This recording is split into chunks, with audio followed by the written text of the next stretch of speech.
여러분 안녕하세요. 네, 오늘은 신용장의 특성 중 세 번째 특성, 한계성의 원칙에 대해서 알아보도록 하겠습니다.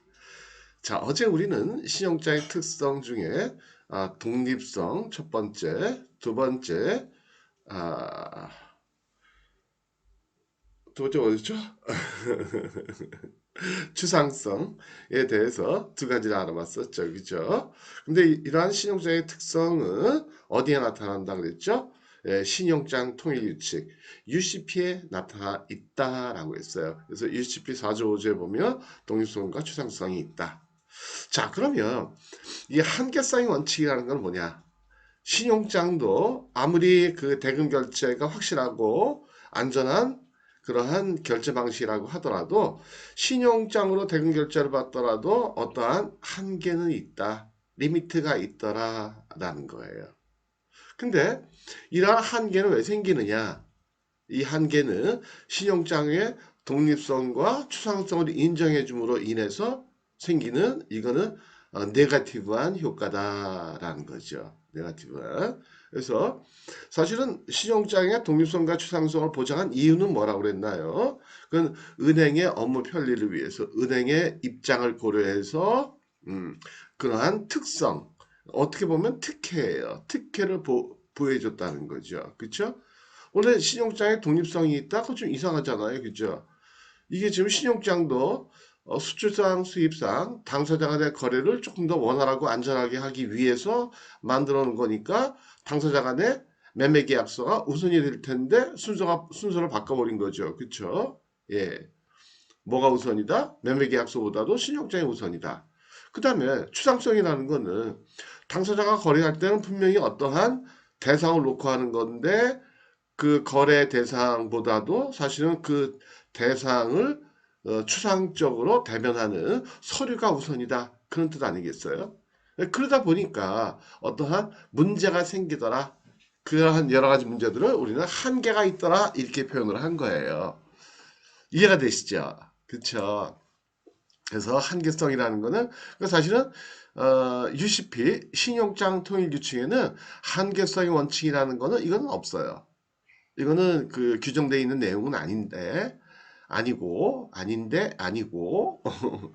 추상성과 독립성을 인정함으로 인해서 생기는 파생적인 그 부정적인 그러한 효과들이다라는 네거티브한 효과다라는 거죠. 자, 그러면 어떤 문제점이 있느냐?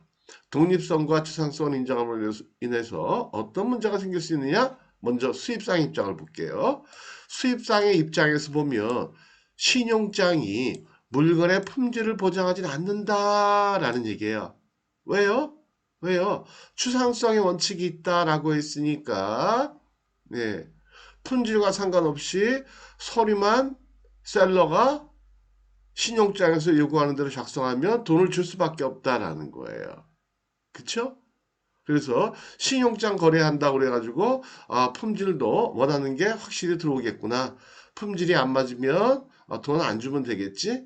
돈 지급 안 해야지? 안 된다라는 거예요. 왜요? 추상성의 원칙 때문에 그래요. 서류상의 거래다라고 얘기했으니까 서류만 제대로 제시가 된다면 대금을 지급할 수밖에 없다. 그 다음에 수입장이 아니고 수출상이에요. 수출.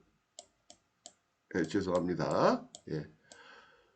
수출상의 입장에서는 양질의 물품을 공급하였더라도 서류상의 하자로 인한 서류상의 하자, 그러면 하자라는 건 뭐냐면 신용장에서 요구하는 대로 서류가 작성이 안 됐거나 아니면 서류 작성하다가 뭐 단어나 문장이나 문구나 이런 게 실수를 했거나 아니면 원하는 서류 중에 몇 개가 빠졌거나 이걸 다 하자라고 해요. 하자. 영어로는 discrepant.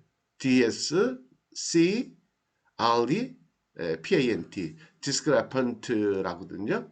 하자가 뭔지 아시죠? 예, 문제가 있다. 예, 서류상에 문제가 있으면 대금 결제가 지연되거나 또는 지급 거절이 될 수 있다라는 거예요.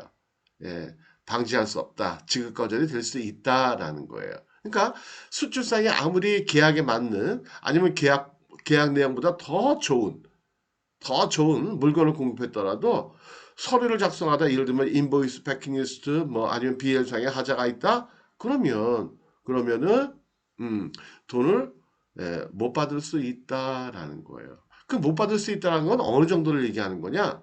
이거는 당연히 개설은행이나 아니면 수입상이 지급을 거절할 권리를 가진다라는 거예요. 그러니까 이게 서류상에 하자가 있으면 이렇게 쳐다보는 수밖에 없어요. 은혜 내려 주시옵소서. 죄송한데 지급 좀 해주세요. 선처를 말하는 수밖에 없다. 그쪽에서 안 돼! 너 돈 못 줘! 그럼 못 받는다. 그런 얘기예요. 이해가 되시겠죠? 그 다음에 그러니까 기업과 니은번은 뭐예요? 뭐 때문에 생긴 거예요? 추상성 때문에 그런 거예요. 추상성을 인정하다 보니까 서류상의 거래다라고 하다 보니까는 품질이나 이런 거를 보장받을 수가 없고 아무리 품질을 또 반대로 좋은 거를 공급했더라도 서류상의 실수가 있으면 돈을 받을 수가 없다. 그럴 가능성이 많다라는 거예요. 그 다음에 수입상이 서류 거래의 특성을 악용하여 수출상의 조건을 성실히 이행했음에 불구하고 서류상의 하자를 이유로 지급 거절 또는 가격을 요구하는 경우가 발생할 수도 있다. 그래서 서로의 꼬투리를 잡을 수도 있다라는 거죠. 물론 완벽하면 꼬투리 안 잡히면 되죠. 그쵸? 사람도 내가 진짜 완벽한 사람이야. 그러면 꼬투리 잡을 수가 없겠죠. 근데 완벽하면 사람이 완벽한 사람이 있나요? 털면은 먼지가 조금씩 나지? 아닌가?